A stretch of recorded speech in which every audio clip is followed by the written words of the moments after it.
tal amigos? ¿Cómo están? Sean ustedes bienvenidos a una revisión más del Tour de France, de las etapas del Tour de France.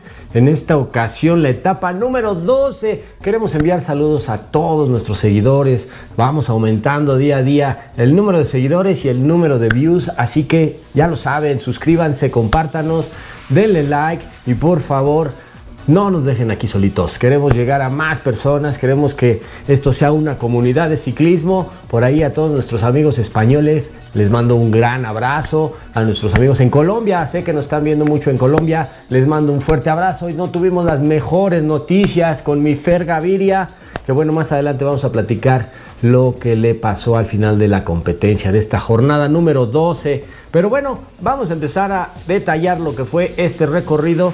Un recorrido de 179 kilómetros de Circuit Nevers Magnicaux a Chalon-sur-Saône. Este recorrido que lo veíamos el video anterior, era un recorrido para sprinters, pero ojo, algunas cotas de cuarta categoría hacían un poco complicada la competencia. Teníamos un primer sprint intermedio, el único de la jornada, el sprint intermedio a 45 kilómetros de iniciado el recorrido en Decis. Y bueno, el hombre de la jornada, una vez más, Baptiste Bistropher, este corredor del Lotto Soudal, que bueno, no se cansa, seguramente está buscando un mejor contrato para la siguiente temporada. Un corredor que venía de hacer barcos. Este corredor se dedicaba a construir barcos de manera, digamos, cotidiana, en su trabajo cotidiano, pero decidió dedicarse de lleno. Le voy a seguir el ejemplo. Se dedicó de lleno a ser ciclista, a ser triatleta primeramente y ahora como ciclista profesional. Pero bueno, Baptiste Bistropher una vez más siendo el hombre de la jornada, siendo el corredor más combativo. Lleva 2 distinciones en este Tour de France con esa categoría del más combativo, en fuga, buscando siempre el protagonismo. Pasaba el primer sprint intermedio en Decis, pasaba primero y bueno, pues se llevaba los puntos, 25 puntos al sprint se los llevaba Baptiste Bistropher. 2 minutos aproximadamente le dieron de diferencia. El pelotón lo tenía muy cerca y no le dejaba hacer más diferencia. En el grupo de los sprints de los favoritos, bueno, Mads Pedersen era el que lanzaba el ataque y pasaba segundo en este sprint intermedio, sumaba 20 puntos y Jasper Philipsen sumaba 16, Tim Merlier 14 y Max Canter sumaba 12 puntos. Iba sumando puntos también en la montaña, en la primera cota del día en Côte de l'Entrée. Baptiste Bistropher pasaba primero. De pronto veíamos ataques, por ejemplo, en el pelotón, por ejemplo, de Nicolas Prudhomme, Marco Haller, Mauro Schmid y Kasper Asgreen, el corredor del EF Education Easy Post, a 158 kilómetros de meta. Y así constantes ataques que no lograban fructificar y sobre todo no lograban darle alcance al corredor Baptiste Bistropher, el corredor francés. Y seguían los ataques tratando de darle caza a Baptiste Bistropher. Venía el Côte de l'Entrée, decíamos.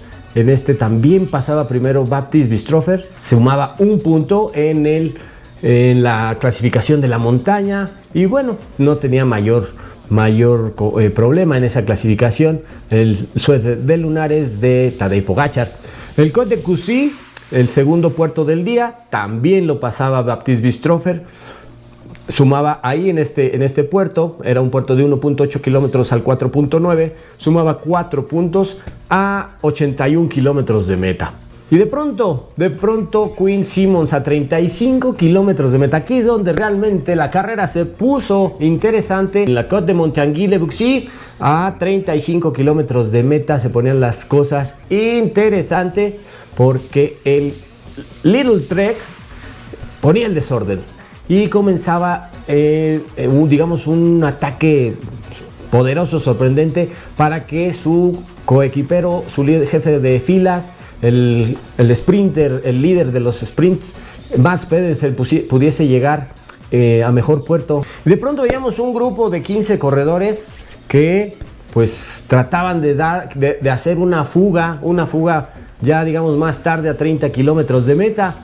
Veíamos que a 25 kilómetros de meta, de pronto era Matías Esquelmós, de pronto era Derek G, de pronto era también Tom Skujins, todo el equipo del Little Trek tratando de poner en mejor posición a su jefe de filas, Mads Pedersen. Quinn Simmons también se veía ahí involucrado en los ataques, en hacer que esta pequeña fuga prosperara y llegara a la meta, pero no fue así. El equipo que más trabajó sin duda el Astana y el NSN, buscando siempre la mejor posición para los sprinters. Era una llegada al sprint un poquito complicada, pero sin mayor dificultad. Pero bueno, a falta de 500 metros para la meta, veíamos a un Fernando Gaviria caer al suelo, tener un fuerte accidente, tener una fuerte caída que daba maltrecho. Obviamente que los corredores de la punta no se enteraban demasiado, y Tim Merlier se hacía con la victoria en esta ocasión, su hat-trick,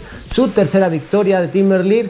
Lo esperaban en la meta su esposa y su hijo, ni modo que no tuviese la suficiente motivación para hacerse con esta victoria. Tim Merlier de el Quickstep, Soudal Quickstep, se hace con su tercera victoria. Veíamos a llegar a Fernando Gaviria, al buen Fer Gaviria, con el brazo realmente, la clavícula realmente destrozada. Vamos a ver su recuperación. Seguramente ya lo estarán operando, seguramente ya lo estarán viendo esa parte en la que evidentemente pues no pueden dejar pasar tiempo para poder sanarle, para poder trabajar en las lesiones que pueda tener el buen Fer Gaviria, que bueno, con esto desafortunadamente queda fuera del Tour de France. Lo venía haciendo muy bien, buscando la victoria en todo momento, y bueno, pues a la llegada Tim Merlier, en primer lugar, 75 victorias como profesional. Olaf Koy llegaba segundo, Jasper Philipsen llegaba tercero.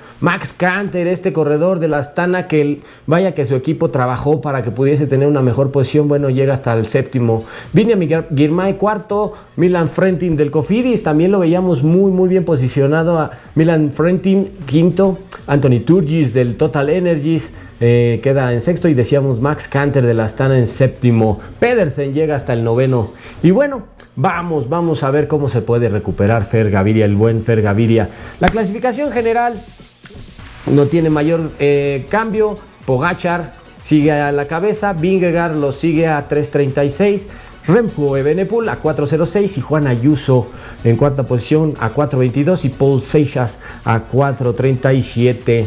En la clasificación de los puntos está Mads Pedersen con 357 puntos, Biniam Girmay 317, Jasper Philipsen 311, Jasper Philipsen que no se le ha dado la victoria.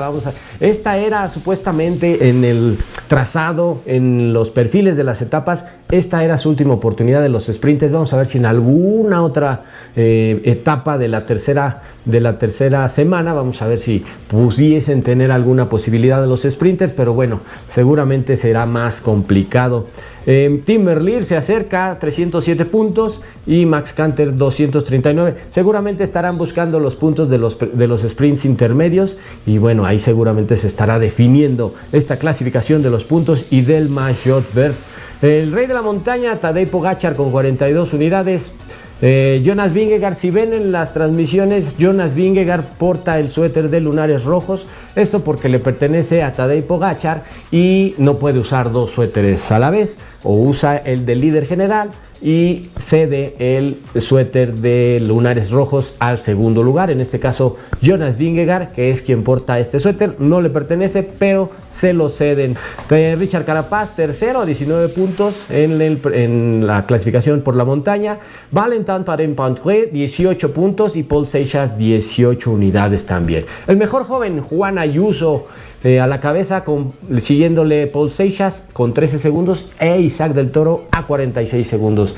Yo por ahí escuchaba alguna versión que decía que posiblemente pudiese el equipo del UAE, una vez que Tadej Pogačar en esta siguiente semana, este fin de semana, este viernes, sábado y domingo, con etapas de alta montaña, pudiese tener una mejor diferencia de tiempo, y que el equipo del UAE pudiese trabajar para Isaac del Toro. Vamos a ver, para que Isaac del Toro pueda tener un mejor lugar en el podio final.